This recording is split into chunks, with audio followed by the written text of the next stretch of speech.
এই অঙ্কটি একটি অতি গুরুত্বপূর্ণ অঙ্ক। তোমরা ভালো করে এই অঙ্কটা প্র্যাকটিস করবে, এটা এক্সামের জন্য ইম্পর্টেন্ট অঙ্ক। কোনো ব্যাংক বার্ষিক কোনো 5% হারে সরল সুদ দেয়। ওই ব্যাংকে দীপুবাবু বছরের প্রথমে 15,000 টাকা জমা দেওয়ার 3 মাস পরে 3,000 টাকা তুলে নিলেন এবং টাকা তুলে নেওয়ার 3 মাস পরে আবার তিনি 8,000 টাকা জমা দিলেন। ওই বছরের শেষে দীপুবাবু সুদে আসলে কত টাকা পাবেন নির্ণয় করি। দেখো, আমাদের এখানে সুদ আসল নির্ণয় করতে হবে। এর জন্য যে তথ্যটা দিয়েছে সেটা একটি চিত্রর মাধ্যমে আমরা বুঝি। দেখো, এখানে বলা হচ্ছে যে ব্যাংকের বার্ষিক সুদের হার কত, 5%। এবার বছরের শুরুতে দীপুবাবু কি করেছে, 15,000 টাকা ব্যাংকে জমা দিয়েছে। তাহলে ধরে নিচ্ছি এটা হচ্ছে ব্যাংক। এই ব্যাংকে বছরের শুরুতে তিনি 15,000 টাকা জমা দিয়েছিলেন, অর্থাৎ ওনার ব্যাংকে 15,000 টাকা আছে। এখন 3 মাস পর 3 মাস পর তিনি কি করছেন, ওনার ব্যাংক থেকে 3,000 টাকা তুলে নিলেন। তাহলে 3,000 টাকা যদি ওনার ব্যাংক থেকে তিনি তুলে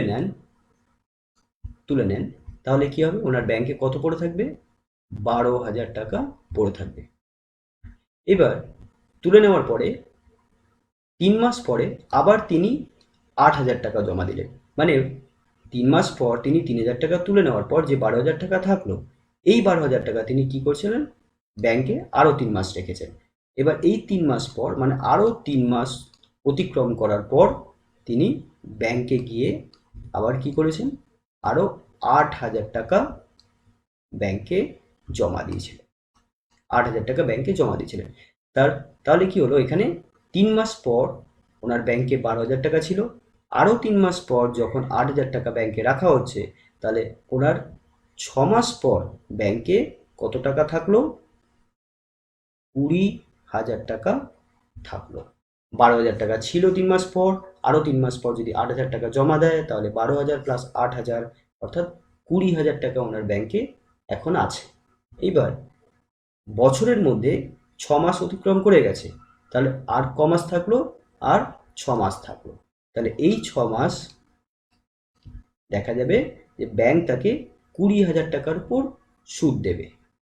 তাহলে কি হলো, প্রথম 3 মাস ব্যাংক 15,000 টাকার জন্য সুদ দেবে, পরের 3 মাসের জন্য ব্যাংক 12,000 টাকার উপর সুদ দেবে, এবং শেষ 6 মাস, বছরের মধ্যে 1 বছর 12 মাসে হয়, তার মধ্যে প্রথম 3 মাস 15,000 টাকার উপর সুদ দেওয়া হবে, পরের 3 মাস 12,000 টাকার উপর সুদ দেওয়া হবে, এবং শেষ 6 মাস 20,000 টাকার উপর সুদ দেওয়া হবে।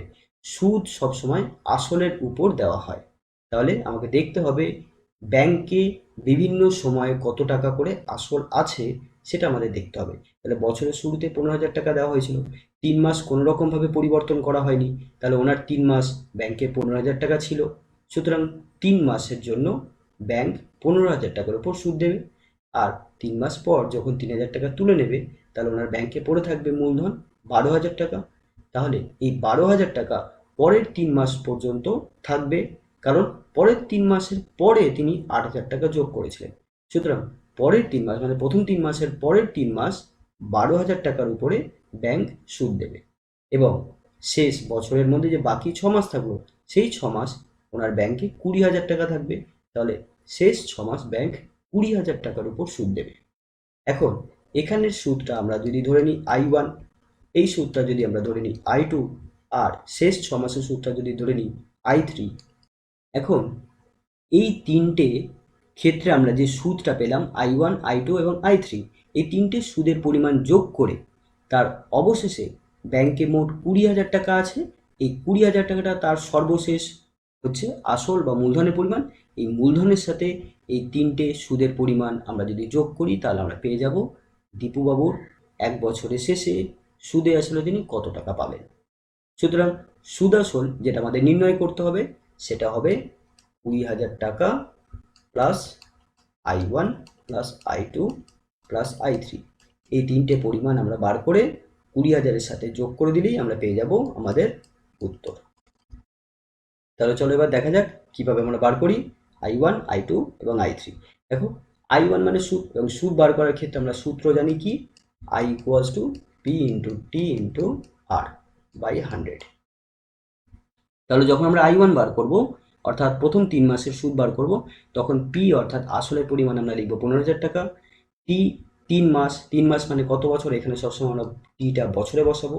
3 মাস মানে হচ্ছে 3/12 বছর।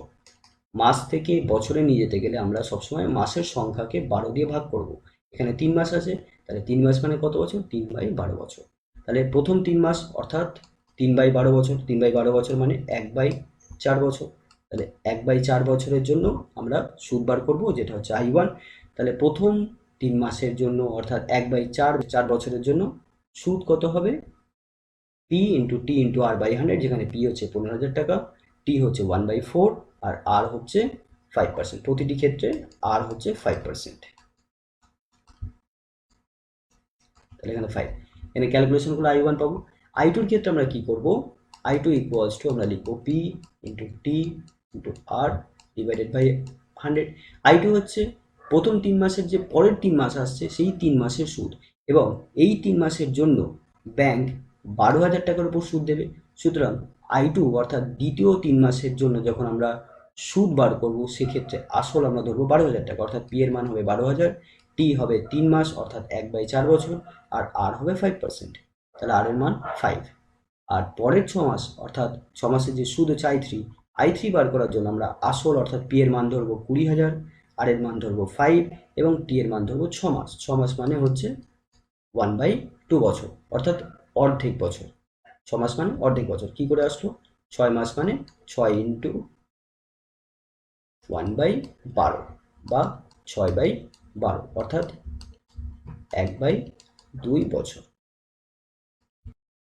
তাহলে এবার আমরা 1/1 এগুলোকে করে নিই, I1 I2 এবং I3 বার করে নিই। তাহলে লিখব প্রথম 3 মাসের ক্ষেত্রে, এখানে লিখব দ্বিতীয়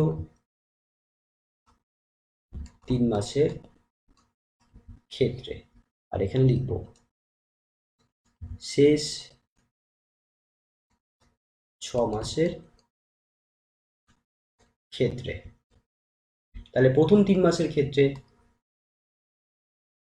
আসল অর্থাৎ পি ইকুয়ালস টু 15,000 টাকা, সময় অর্থাৎ টি ইকুয়ালস টু 3 মাস, 3 মাস মানে 3/12 বছর, অর্থাৎ 1/4 বছর। সুদের হার অর্থাৎ আর ইকুয়ালস টু 5%। তাহলে সুদ I1 equals to P into T into R divided by 100। তাহলে পি এর মান হচ্ছে 15,000, আমরা এখানে বসিয়ে দিই, ইন্টু টি হচ্ছে 1/4 ইন্টু আর হচ্ছে 5, আর এখানে নিচে 100 আছে তাই এখানে লিখে দেবো 100। তাহলে এখানে দুটো জিরো ক্যান্সেল হয়ে গেল, তাহলে এখানে থাকছে 150 ইন্টু 5 ডিভাইডেড বাই 4। এবার 4-এর সাথে আমরা এখানে কেটে দিই, 2 দুগুণে 4, 2 দিয়ে 7 দুগুণে 14, 1, 5 দুগুণে 10, অর্থাৎ 75 ইন্টু 5/2। এবার 75 ইন্টু 5 করলে আমরা পাবো 5 5 25, 7 2, 5 7 35, আর 2 37/2। এবার যদি আমরা 2 দিয়ে ভাগ করি তাহলে পাবো 1, 8 দুগুণে 16, 1, 7 দুগুণে 14, 0.50। 0.5 হয়, যেহেতু টাকার অঙ্ক তাই দশমিকের পর আমরা 2 ঘর রাখবো, 0.50 এত টাকা। তাহলে প্রথম 3 মাসের সুদ হলো 187 টাকা 50 পয়সা। দ্বিতীয় 3 মাসের ক্ষেত্রে আসল অর্থাৎ পি ইকুয়ালস টু 15,000 মাইনাস 3,000, কারণ প্রথম 3 মাসের পর 3,000 টাকা তিনি তুলে নিয়েছিলেন। তাহলে কত হলো, 12,000 টাকা। সময় অর্থাৎ টি ইকুয়ালস টু 1/4 বছর, এখানে 3 মাস ছিল, এখানেও 3 মাস, এবার 3 মাস মানে 1/4 বছর। সুদের হার অর্থাৎ আর ইকুয়ালস টু 5%। তাহলে সুদ ইকুয়ালস টু কত হবে, I2 equals to P into T into R divided by 100। এবার মানগুলো বসিয়ে দিই। P এর মান হচ্ছে 12,000 ইন্টু T এর মান 1/4 ইন্টু R হচ্ছে 5, আর এখানে নিচে 100 লিখব। তাহলে এখানে দুটো জিরো ক্যান্সেল, 4 দিয়ে 3 4 12, 0। তাহলে 3 15, 3 5 15, অর্থাৎ 150। তাহলে দ্বিতীয় 3 মাসের ক্ষেত্রে সুদ পেলাম 150 টাকা। এবার শেষ 6 মাসের ক্ষেত্রে আমরা সুদ বার করব। তাহলে আসল অর্থাৎ P ইকুয়ালস টু 12,000 টাকা ছিল, এবার 12,000 টাকার পরে আরও 8,000 টাকা ব্যাংকে রাখা হয়েছে, তাহলে কত হবে? 20,000 টাকা। সময় T ইকুয়ালস টু 6 মাস, অর্থাৎ 6/12 বছর, অর্থাৎ কাটাকুটি করলে আমরা কত পাচ্ছি? 1/2 বছর, অর্থাৎ অর্ধেক বছর। সুদের হার অর্থাৎ R ইকুয়ালস টু 5%। এবার সুদ ইকুয়ালস টু কত হবে? I3 equals to P into T into R divided by 100। মানটা বসিয়ে দিই। P ইকুয়ালস টু 20,000, T হচ্ছে 1/2 অর্ধেক বছর ইন্টু R হচ্ছে 5, আর এখানে নিচে 100 লিখে দেবো। তাহলে এখানে দুটো জিরো ক্যান্সেল হয়ে গেল, এখানে 2 দিয়ে কাটবো, 100 হচ্ছে। তাহলে 100 ইন্টু 5 অর্থাৎ 500 টাকা। তাহলে তিনটে ক্ষেত্রে আমরা সুদ পেয়ে গেলাম। I1 হলো 187.50, I2 হলো 150, আর I3 হলো 500 টাকা। তাহলে এবার লিখবো, অতএব বছরের শেষে তিনি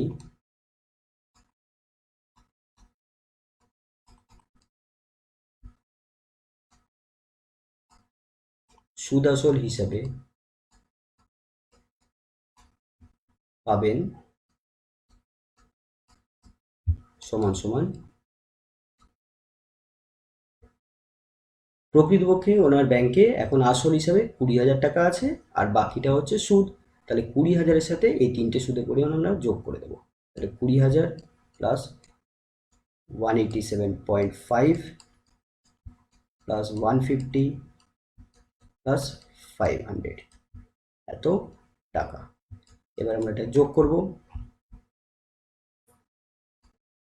তাহলে 20,000.00, এখানে আসছে 187.50, তারপরে 500 আর 150 যোগ করলে 650 হয়। তাহলে এখানে লিখে দিচ্ছি 650.00। তাহলে যোগ করি 0 5, তাহলে 7 আসছে, আর এখানে 8 আর 5 13, হাতে 1, 6 1 7 1 8, এখানে 0 2, অর্থাৎ 20,837 টাকা 50 পয়সা। 20,837 টাকা 50 পয়সা, অর্থাৎ এটাই হচ্ছে উত্তর, এত টাকা।